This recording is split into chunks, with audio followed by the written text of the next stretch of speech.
Doctor Ambedkar వచ్చారు. అవును, doctor Ambedkar. నన్ను మీరెందుకు కలవాలనుకున్నారు? గాంధీజీ మీరే నన్ను రమ్మని కబురు చేశారు. అవును అవును కదూ. మీకు నా మీద కాంగ్రెస్ మీద ఏవో దురభిప్రాయాలున్నాయని తెలిసింది. నన్ను చెప్పనివ్వండి. నా చిన్నతనం నుంచి ఈ ఎంటరానితనం అనే సమస్య నన్ను కలవరపెడుతూనే ఉంది. అప్పటికి మీరు పుట్టి కూడా ఉండరు డాక్టర్ అంబేద్కర్. నా ప్రయత్నం వల్లే ఈ సమస్యకి కాంగ్రెస్ లో పెద్దపీట వేశారు. అది మాత్రమే కాదు, ఈ అంటరాని వారి అభ్యుదయం కోసం దాదాపు 20 లక్షల రూపాయలకు పైగా మేము ఖర్చు పెట్టాం. అయినా మీలాంటి వారు నాపైన కాంగ్రెస్ పైన వ్యతిరేకత పెంచుకోవడం నాకు చాలా ఆశ్చర్యంగా ఉంది. నా దృష్టిలో కాంగ్రెస్ కేవలం నామమాత్రంగా గుర్తించింది ఈ సమస్యను. ఏం ప్రయోజనం? అర్థం లేని ప్రకటనలు చేస్తోంది. మీరు కాంగ్రెస్ 20 లక్షలు ఖర్చు చేసిందన్నారు. నా ఉద్దేశంలో అది వృథా.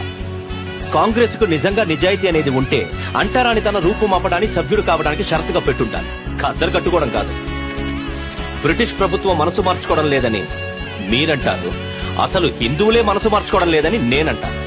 వారంత మూర్ఖపు పట్టుదలతో ఉన్నంత వరకు మేము హిందువులని గాని కాంగ్రెసును గాని ఏ మహాత్ముడినైనా నమ్మం.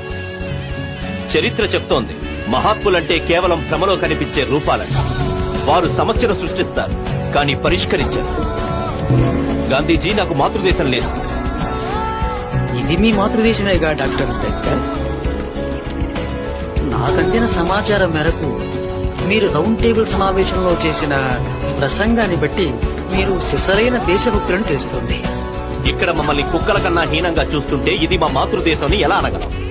ఇక్కడ ఎదుర్కొంటున్న అన్యాయాలు, అక్రమాలు, కోకొల్లలు. మా వల్ల అనుకోనిది జరిగితే ఆ తప్పు ఈ దేశానిదే గాని మాది కాదు. అయితే ఇప్పుడు మమ్మల్ని ఏం చేయమంటారు డాక్టర్? మహమ్మదీయులు, సిక్కుల యొక్క రాజకీయ హక్కులను పరిరక్షించడానికి మీరు అంగీకరించారు. వారు రాజకీయంగా, ఆర్థికంగా అస్పృశ్యుల కంటే ముందున్నారు. రౌండ్ టేబుల్ సమావేశం అస్పృశ్యులకి కూడా అదే విధమైన పరిరక్షణను సూచించింది.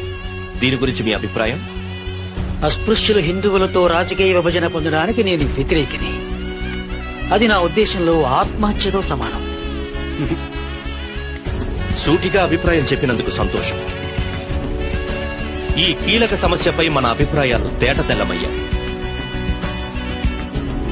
నేను సెలవు తీసుకుంటాను గాంధీజీ.